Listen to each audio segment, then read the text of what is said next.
Hello! Welcome to Ask Dr. Geier Live. I am Dr. David Geier, orthopedic surgeon and sports medicine expert, here as always once a month to answer any sports and exercise injury questions that you may have. I'm a little early today, quite honestly, a couple minutes early. Thought I'd go ahead and let people kind of trickle in, and I'll kind of say a few things before we start with questions and answers. I'll stick around for 15, 20 minutes if there's people asking questions. If not, we might stop a little bit early. But as always, let me tell you a little bit about what we do. So I do this once a month to answer any questions. Hey, Faisal, I may have said that wrong. Glad you're here. Hello. As always, I do this once a month to really answer a lot of the comments I get. I get several hundred comments to my YouTube videos every single week, and the vast majority of those are requests for specific medical advice. And as it says in the description to all my videos, legally I can't give specific medical advice. So I do this once a month to answer questions in a general way, but to try to help people. I do answer some of the questions that people leave me as Ask Dr. Geier videos once a week, but that gets there's only so many of those that I can do, quite honestly. Hey, Maya. So a couple things real quick before I start answering some questions. One, please keep questions short. If it's a long paragraph, there's about no way that I can answer that because one, it goes through the chat screen too fast, and honestly, people don't want to hear really, really long questions. The other thing I'll say is that, and if you've been to this before, you kind of know how I feel about this, you need to ask it, if at all possible, in a way that's sort of generalized. And I'll get to this question in a minute. I think it was Faisal who asked it. Something about how can you get range of motion back after whatever. I didn't see the whole question. I'll get back to it.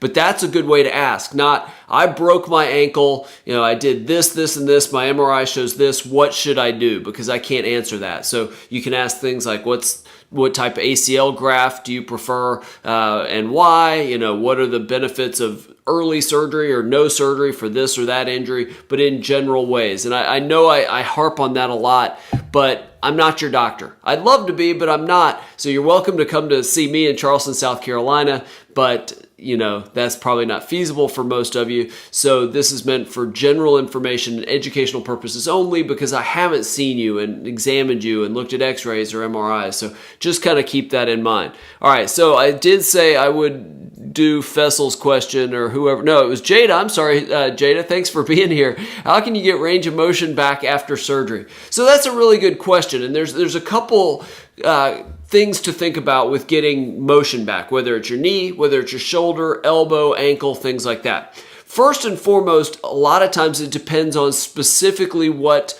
the surgery was. Now, most surgeries that we do in orthopedic surgery, we're going to try to allow you to get the knee or ankle or hip or shoulder or elbow, whatever it is, your range of motion back really quickly. But depending on the type of surgery, you might be immobilized for a few weeks. So it's important to talk to your surgeon about what you're actually allowed to do as far as moving that joint and getting range of motion back.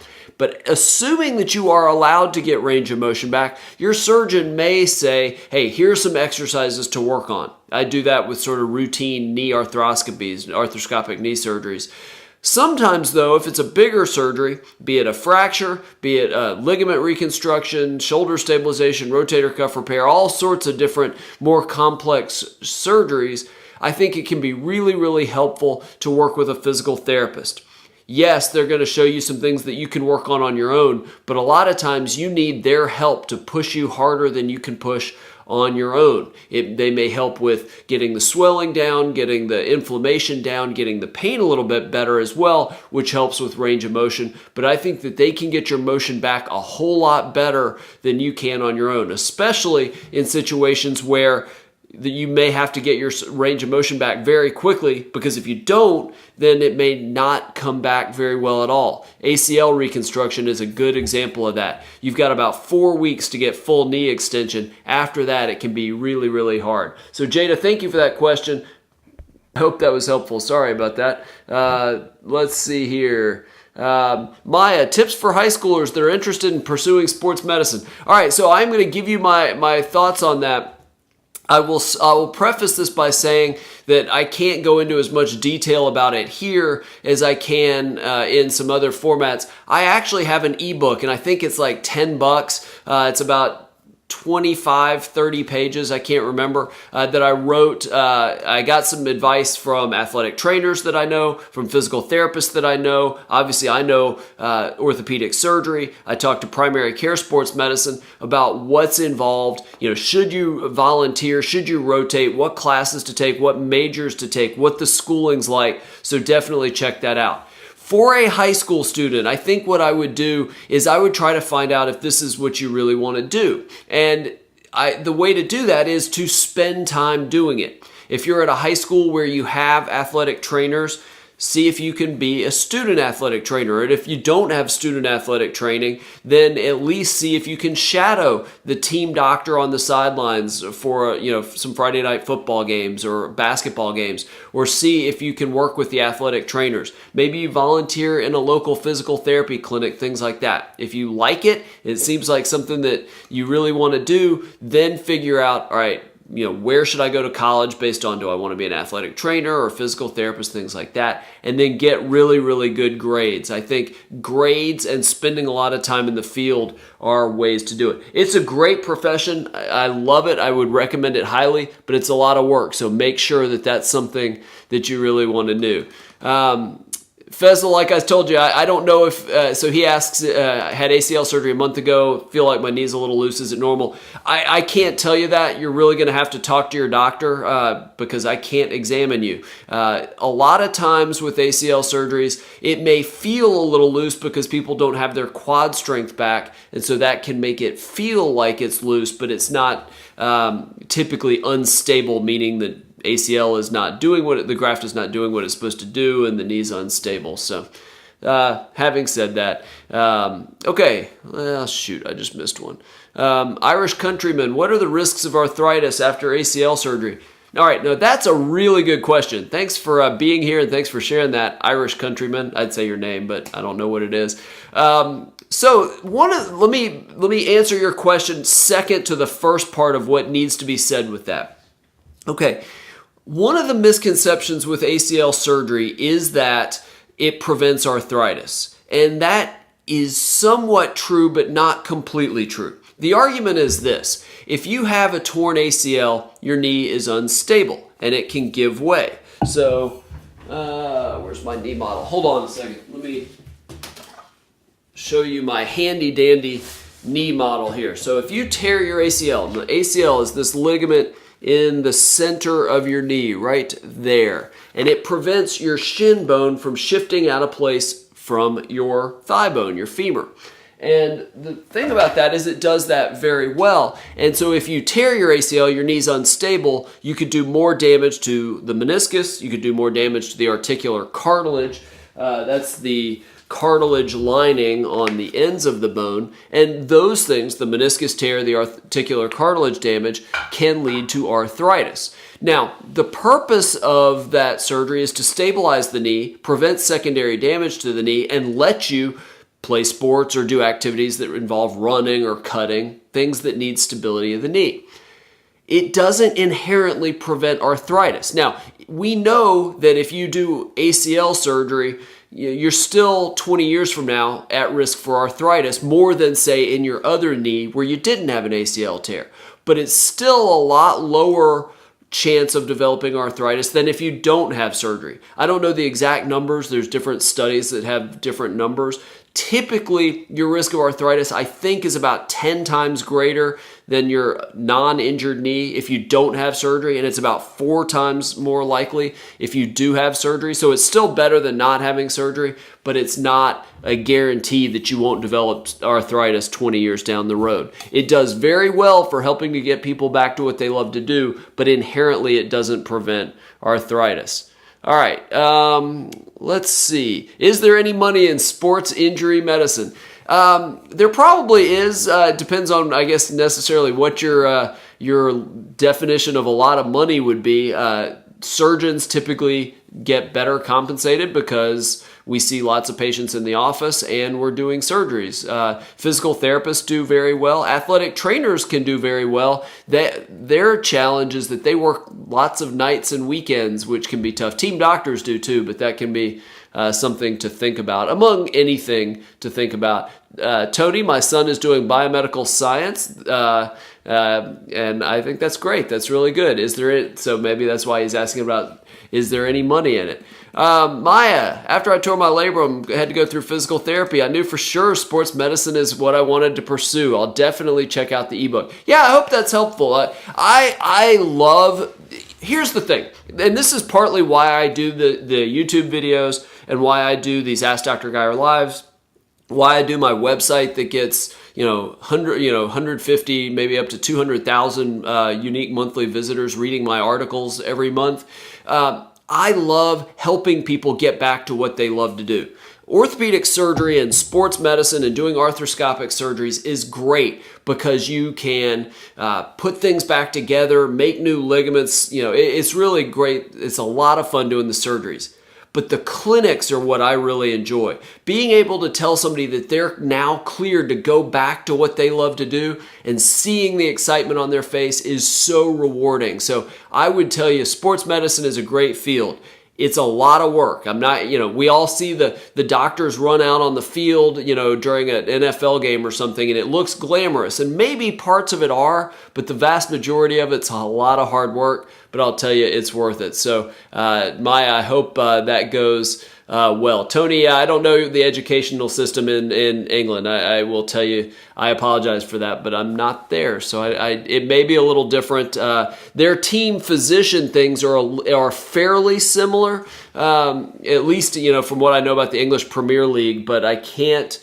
I don't know for sure how you go to athletic training or physical therapy or anything like that. Samantha, I tore up everything in my elbow. Can you give me an idea how they're going to fix it? Well, it really depends on what you tore up. I'm assuming when you say tore up, we're talking ligaments and not fractures. So probably some sort of repair, but more likely reconstruction. So if it's the ligament on the inside of your elbow, the ulnar collateral ligament, what you'll get likely is a Tommy John surgery, an ulnar collateral reconstruction where they make a new ligament on the inside of the elbow. Typically on the outside, it's something similar to that. If it's a fracture, typically they put it back together with plates and screws depending on where that fracture is.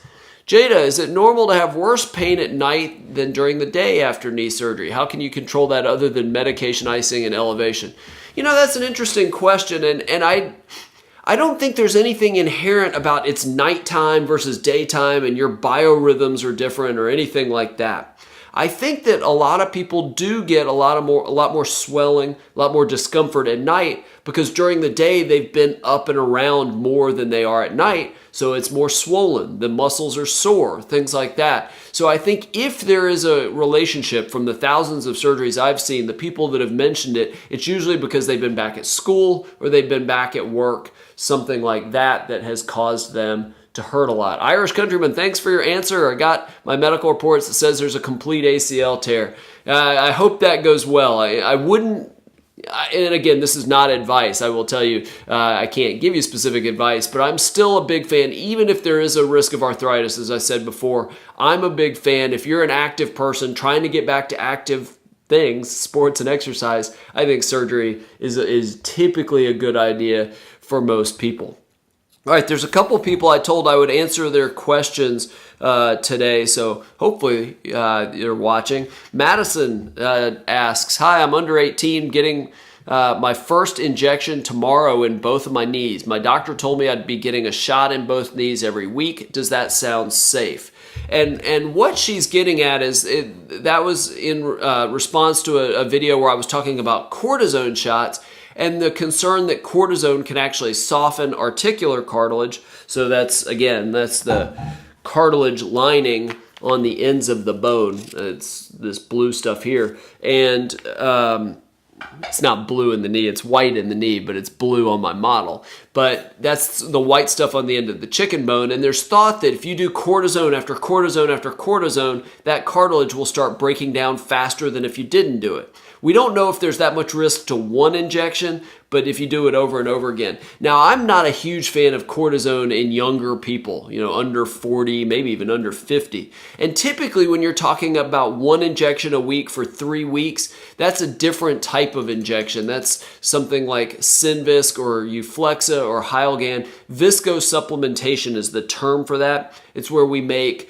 or researchers, not me, but researchers in the lab make using the combs of roosters, actually, they make hyaluronic acid, or the chemical components that replicate hyaluronic acid, and it replicates joint fluid. So it's this thick, viscous substance. I don't know how else to describe it. It's like jelly that is injected once a week for 3 weeks, usually for early wear and tear of cartilage, early osteoarthritis.